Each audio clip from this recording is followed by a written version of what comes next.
چې ابلیس د الله د حکم په مقابله کې عقل پیش کړ.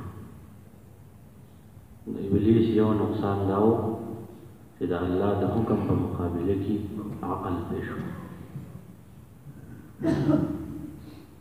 او هر څوک چې دا کار کوي د الله د حکم په مقابله کې، د دین په مقابله کې، د شریعت په مقابله کې عقل پیش کوي او نورې خبرې کوي، دا به د ابلیس په لاره باندې روان دي.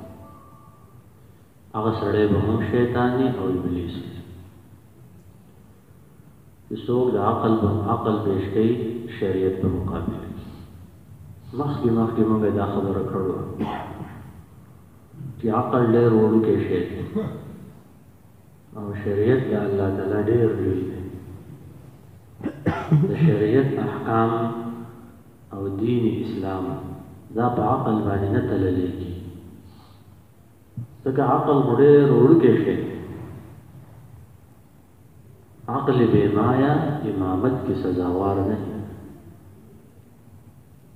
مثال یې داسې دی چې سړی وسپنه تلي د سرو زرو په هغه تله باندې، څومره وړوکې تلي، او ته وسپنه راوړې او د سرو زرو دې تلې ته ورچې، نو دا تله دا نشي برداشت کولی. دا شریعت ډېر لوی دین دی، دا د علم خبرې کوي، نو دا راوړل او په عقل باندې تلل دا غلطي د انسانانو، او د دې کار بنیاد چې دی هغه ابلیس یې خیر. نو هر څوک چې په دغه لاره روان دی هغه به ابلیس یې وري. په قرآن کې انسانانو ته هم ابلیس او شیطان ویلی شوی دی. وَإِذَا لَقُوا الَّذِينَ آمَنُوا قَالُوا آمَنَّا وَإِذَا خَلَا بَعْضُهُمْ إِلَىٰ بَعْضٍ وَإِذَا خَلَوْا إِلَىٰ شَيَاطِينِهِمْ. دیو د خپلو شیطانانو سره ملاو شي. هلته د شیطانانو نه مراد سړي دي. ورته د شیطانانو نه مراد سړي دي. ولې چې هغه کارونه کولی چې کومه ابلیس کوي، لہذا هغه خلک په هغې پسې روانېدل چې هغه د شیطان په لار روان دي، دا به شیطان پسې روانېدلي. دا مه وایه چې ټول خلک ټیک دي، تم ټیک وي او دام ټیک وي او یو شان سړي دی او یو شان خبره کوي. دا خبره غلطه ده. دا خو ابلیس هم څه خبرې کوي. نو د ابلیس یو غلطي ده.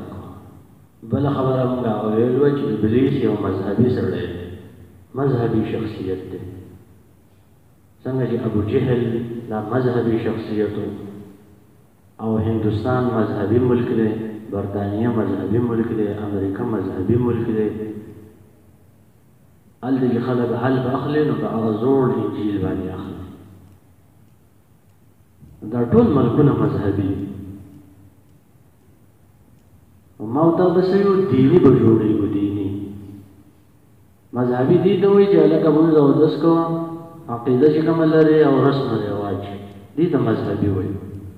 او دیني دې ته وایي چې دا کارونه به هم ټیک کې او سیاست به هم ټیک کې او معیشت به هم ټیک کې، سود به پکې نه کې او معاشرت به هم ټیک کې، نکاح به کې او د ځینو سره نکاح کېږي، د ځینو سره نه کېږي. بیا به ته مذهبي سړی او دیني سړی وایي. نو د دې دواړو فرق دا معلوم